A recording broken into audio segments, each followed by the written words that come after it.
Shalom, shalom, saints. This is Pastor John Tatum.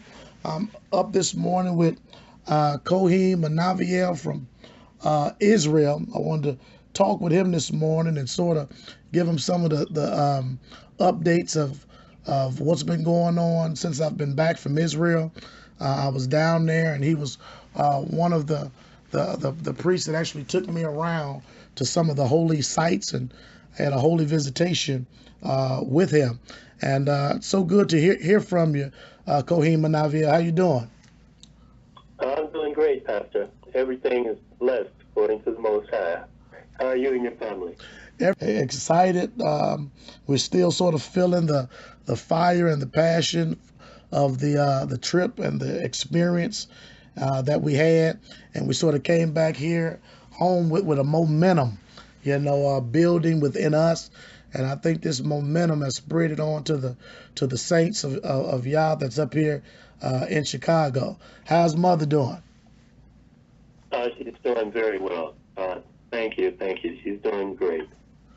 Tell the listening audience a little bit about yourself, and how long you've been in Israel, a little bit about you, and and then we'll go from there. I'll ask a question after you sort of give a little introduction of who you are. All right. Well, in brief, my name is Anaviel and Eleazer Cohen, and I am a priest of the Hebrew Israelite community here in Israel. I was one of the first group of priests that were anointed in 1978 to be priests of the community. I came to Israel in 1974. At that time, in 1974, I was living in Detroit, and I met a young lady who was going to Michigan State University. We hit it off, became good friends, and through her, we both came in contact with a representative from a group of black people who had left America in 1967 and journeyed to Liberia, and then from there made their way to Israel. Now, this was all news to us. We didn't know there were any black people in Israel. In fact, Right. really wasn't even clear where Israel was. So to meet a representative of some black people who were living in Israel, that was really a surprising occurrence to us.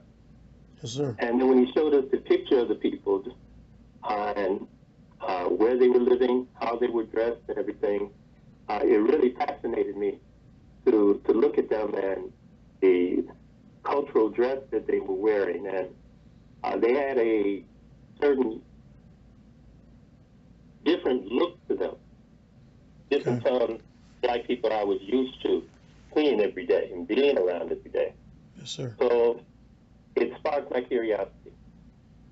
I hadn't been at the church in years.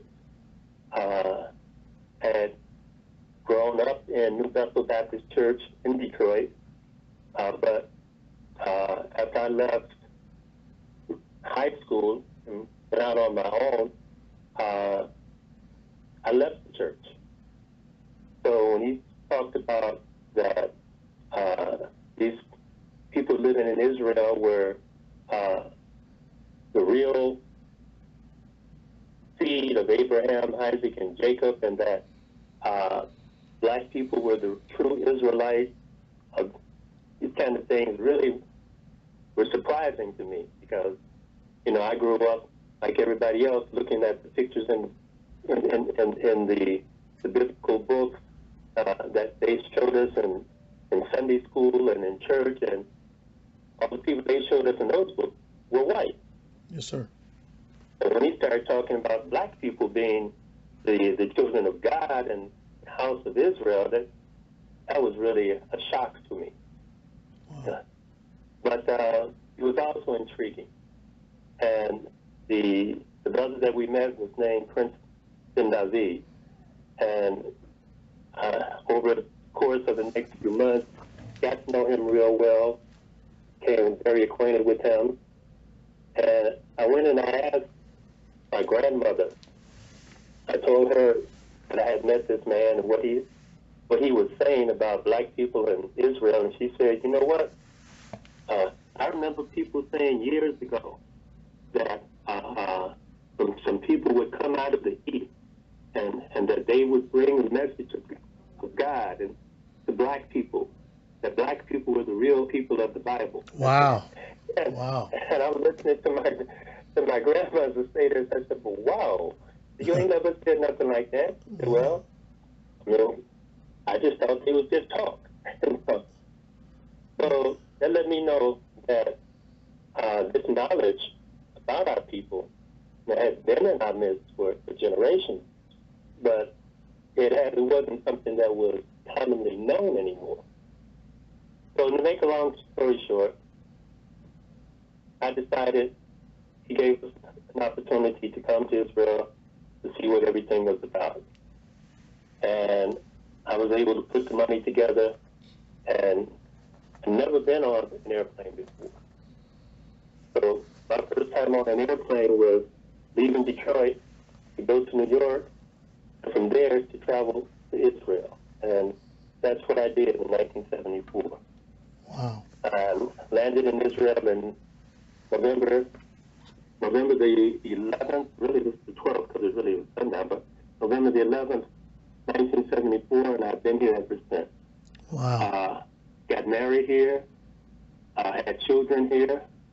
In fact, my wife, my first wife, is also from Detroit, and as we got to talk and found out that we had lived right around the corner from one another and never met each other until we got to Israel. Wow. Look at that. Look at that. Man, what a shock that your grandmother knew all of this, but you never was privy to that information. And it brings me to think about that, how it's such a great disconnect, from, just hearing those kind of stories and understanding what's happening. Well, as I said, I left because I wanted to see for myself. And I came, I saw how the community was living, but still, I didn't really know I was a Hebrew. Okay, because I had no idea what that was. Right. Okay, so I came here, saw the community was living, and one of the things that helped me was going to what was called the School of the Prophets here in the land that was set up by the scholars of the community in order to educate us who were just coming in to this knowledge in terms of what it meant to be a Hebrew Israelite. Yes. And so it took me years of study and living their culture as it was being taught to us in order for me to begin to recognize that this way of life resonated with me. It was something that I felt. When I was in America, that in the season that I met Prince Ben David, I was going through a period of really, we could say, an identity crisis. Yeah. I didn't feel like I belonged in America. Got you. So when I heard these words, and that's why it touched something in me that said, I need to check that out. And after coming here, being here and living here, and the more I learned, the more connected I became. And this is what I feel everyone has to do, is that you have to study. You have to learn what it means to be a Hebrew Israelite. And it's not simply being a Hebrew, because Abraham had other children. Yes. Okay? And as the seed of Abraham, they're also Hebrews. Okay, the Muslims are Hebrew. Yeah. The seed of Ishmael are Hebrew. The Hebrew Ishmaelites, because they come through Ishmael. Yes, sir. The Israelites come through Jacob. So you have to know who you are. And that takes study, learning what it means historically, biblically, to be an Israelite or an Ishmaelite. And then you have to decide what that knowledge means to you. What do you want to do? Do you want to live the life of an Israelite? Or do you just want to have the knowledge and be comfortable with that? It's good. Yes, sir. Because the scriptures say that the Most High would gather his sheep, those that have been scattered. And so when the word goes forth, those who are called will answer. Some will come, feel the connection, stay. Some will come, feel the connection, and leave.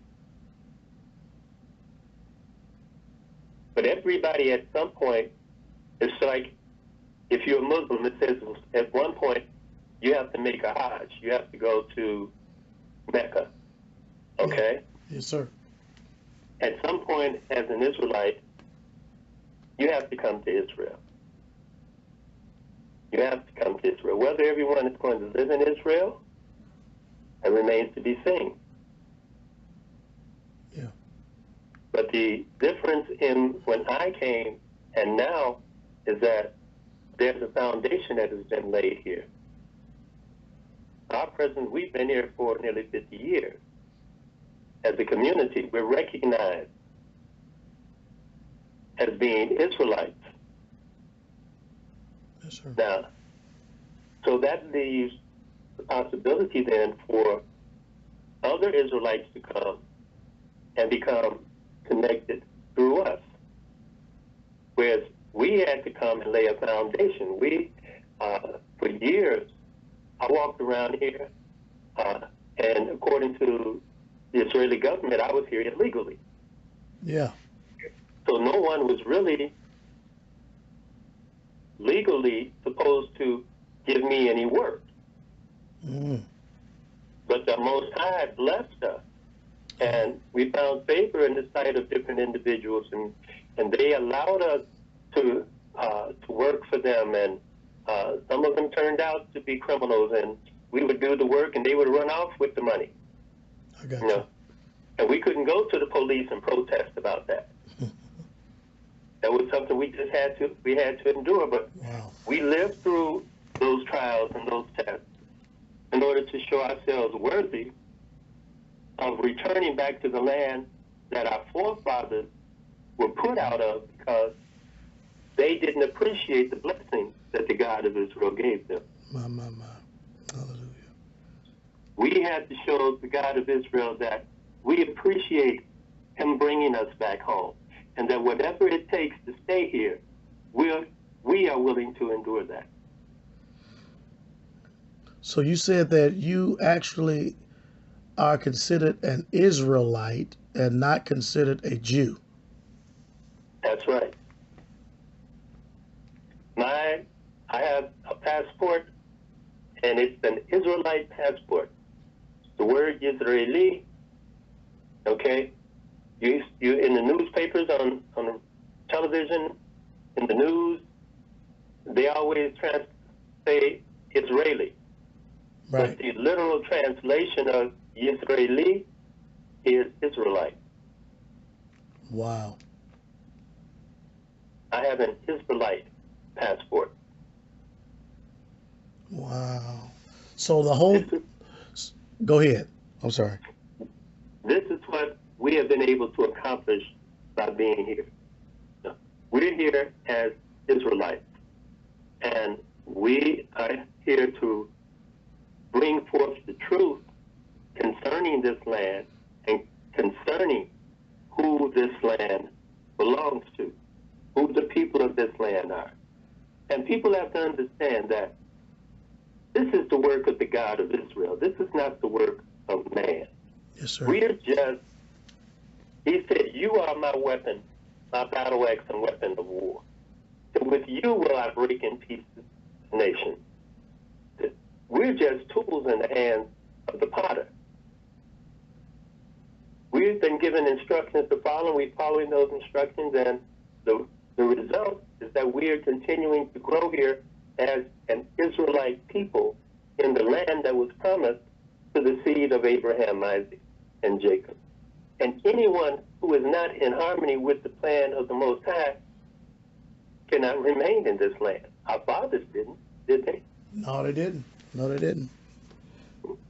And surely the Most High knows who is an Israelite and who is not. Correct. Yes. Because he said, I'm going to bring you back from where I sent you. So the house of Israel is not lost to the Most High. It's lost to man, Right. and not to the Most High. Hallelujah. So he will determine who's going to return, when they're going to return, how they're going to return. And he sets the conditions for us to be able to remain in this land. Anyone who is not under the instructions that he has set forth won't remain. Everybody talks about, well, these are, no, those are the Jewish people. They're not the people. Right. Okay. Right. All right, but that's not my problem. That's their problem. Because the one who's going to chastise them is not me, it's the Most High. Right. If they're not who they say they are, they don't have a controversy with me. They have a controversy with Yahweh Most High. Hallelujah. Yes, sir. So I'm not worried about that. I'm worried about my connection with the God of Israel. We make it plain. Make it plain. That's good. Because if I'm connected to the God of Israel and he hears my cry and my plea and my commitment to be about pleasing him and serving him, then I know, I'm not guessing, I don't have a single doubt that he will watch over and protect me. Hallelujah. I think you're talking about genuine faith. It's that genuine faith, and people actually the faith that actually moves you and causes you to get up from where you are and to go to the place that he established us and put us at. Beautiful. Beautiful. My sheep will hear my voice. Hallelujah. And this is the bottom line. You know, a lot of times it doesn't come. It's the way most people think it's going to come. You know, we in our little bitty minds, you know, we trying to say to the Creator, well, I think you should do it this way. Okay, well, I mean, we can make our suggestions like Moses did. Said, but first of all, we got to have a relationship with the Creator in order to be able to make those suggestions. Yes, sir. And Moses could make that suggestion because he had a relationship with him. And the Creator came to him and said, I want you to do something. So Moses asked questions. Well, what about this and what about that? Mm-hmm. And he said, okay. In the end, the plan is the plan of the Creator. And if we're not following the plan of the Creator, one thing is for sure. We won't remain here, and we definitely won't prosper being here. Hallelujah. Okay. What about this whole idea? Because everything you said is just, man, is right on point. What about this whole idea? You know, people say, you know, especially when I was coming back, they were saying, yeah, it's just not time for us to go over there. Or they'll use the thing where, those people have to be removed, or there has to be sort of an ethnic cleansing or a cleansing of them out before we can go in. Or they'll say, the same way it was in the days of Moses, where the sea opened and parted, we're going to go through on dry land. Can you give us that type of, that's what I hear all the time. It just ain't, the stage ain't set right. Well, when Abraham was told to get up and leave,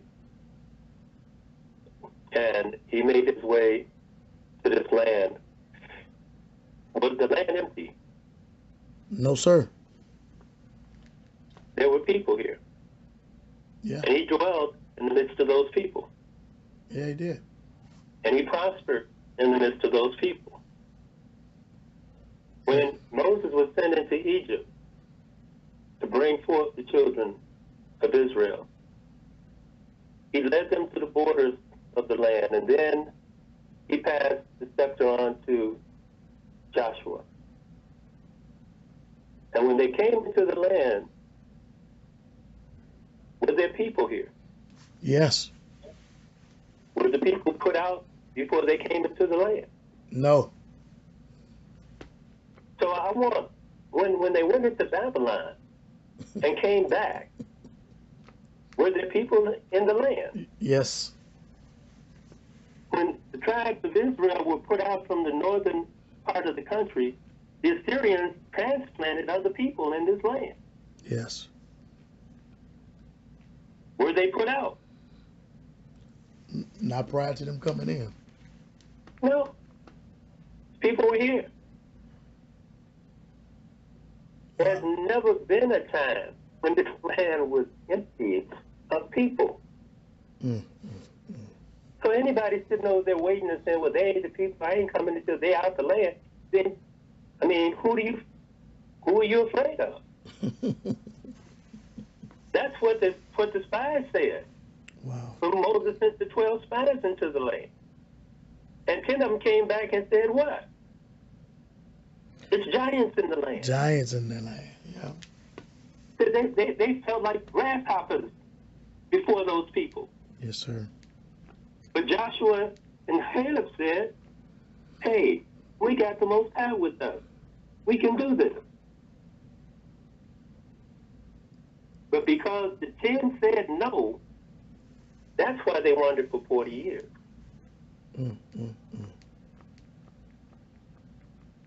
So who were the two that ended up coming in out of those 10? Joshua and Caleb. Rest my case. Wow. Hallelujah. So what you're saying is pilgrimages to the land is essential to find out, to connect with the Most High Yah. Again, pilgrimages are absolutely essential in this season and time, especially because we have people there already. How are you going to show the Most High that you're serious about this as your homeland if you don't never come? If you don't never voice an interest in being here and living here? Why would he give you something that you haven't demonstrated that you want?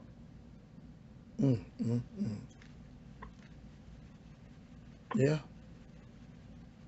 I wouldn't. If somebody says, yeah, I really want that car over there. That's a real nice car over there. But they don't never do anything to demonstrate they're serious about acquiring the car. Why would I give it? What's the point of me giving it to them? Yes, sir. They don't go get a driver's license. Right. They don't even know how to drive a car. Yeah.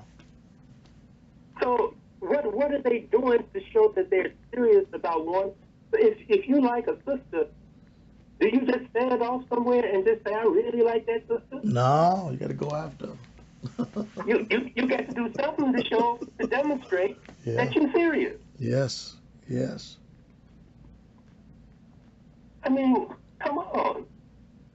Abraham could have he told Isaac, he said, hey, stay where I'm telling you. And that's what he did. That's how he showed himself worthy of receiving the blessing. He told Jacob, you got to come back from here and go back to your land. Even though Jacob knew Esau was waiting there for him. Yeah. That's true. But did he get up and leave? Yeah, he did. Wow, yeah. And he came back and he had to confront his brother who was stronger than him. So don't, hey, no, this ain't no free ride. Yes, sir. Yes, sir. That's Ain't good. that sitting up there waiting for a free ride? No, that ain't gonna happen. And it's not like walking across the between Egypt and the Sinai Peninsula and walking from America to Israel. Yeah. That ain't the same situation. Yes, sir. It's not the same situation. It's a different situation. So it's a different time. Things are going to be different. Right. Abraham was just him and his household. Jacob was just him and his household. Moses went and brought out 1 million people. Okay? They walked. Yes. But it says this time it ain't going to be but a remnant, and they're going to come back in small groups. He went and found a group of people together, and he brought them out. Yes, sir. When he went into Babylon, the Israelites were together in Babylon. They came out of Babylon in a group. This time, Israel is scattered. Yeah. He said, I'm going to bring you back group at a time. And that's how it's happening. Somebody had to come first. That's how I felt. I felt like I had an appointment and a destiny to be there, irregardless to whatever else was happening and going on in my life. I was destined to be there at the time I was there, and I received everything I was supposed to have while I was there. Now I can't wait to come back next time. Can't wait to get back there. Think about it, Pastor. The spies went into the land how many years before the whole nation came in? Wow. I didn't think about that.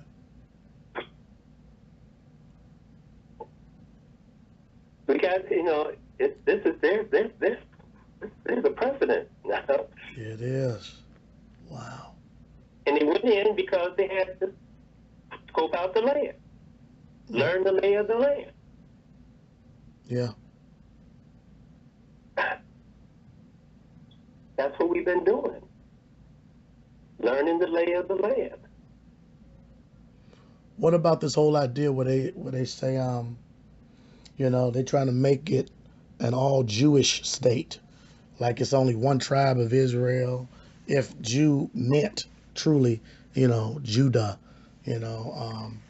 give us that understanding. This whole two-state solution and all that kind of stuff. How will that ever work? Well, you have to. There's a couple of videos that I was just made aware of in the last couple of days, and the brothers did a superb job of breaking everything down that we're talking about. I sent you the link to one of them. I'm going to send you the link to the other one. And if anyone has any questions about the whole house of Israel and who's supposed to be in this land, they should watch these two documentaries. Yes, sir. They're both of a couple hours long. They're very thorough. And I just pulled out today a small 5-minute segment that explains perfectly what you just said. And the brother makes the point. He said, but, okay, we know that Judah's supposed to come back first, but what about the other 10 tribes? Yeah. And the brother said, but how can, if the land is for the nation of Israel, and you say you Judah, where are the other 10 tribes? Yes, sir. So this, everything is on time. We've been saying this in this season, and now, like I said, this is just more verification that it just makes sense. And the brother goes into the scriptures just like we do, that say this is the plan of the Most High. He said the whole house of Israel is going to be back in this land. Hallelujah. So there is no way that this land will ever be a quote-unquote Jewish state. It will never be, it won't be a Jewish state. And then we have to go on and understand the difference between Jewish and Judean. Yeah. One is political and religious, and the other is talking about nationality and land. Yes, sir. So you need, any of your listeners who are interested should watch these two documentaries all the way through, but I'm pulling out portions that I feel are really relevant to that particular issue that are shorter. And I'm beginning to post those so that it'll give a clear picture of what we're talking about. Well, everything you'll post, I'll make sure that I, upload it or click a link to your video so that we can get a chance to see exactly what's going on. Because I hear that so much, with the different groups and different people here in America. They always, have that question and that issue. Cohen, Anaviel, thank you so much for spending a little time with me this morning on the phone. I know you're a busy man. I know you got other things to do. I think it's probably the evening there, correct? Is it the afternoon, evening, late evening? Right. Going into the evening now, early evening. Hallelujah. Well, thank you for your time. I really appreciate you spending it with me. May the Most High Yah and the peace of the Most High Yah will be upon you and your household. And thank you. Yes, sir. We bless you. And I'm really honored that you took the time to have this interview, and anything that we can do to help clarify things for people. You have our Facebook page. You can give it to anyone, and they can contact us, and we're always available to answer questions.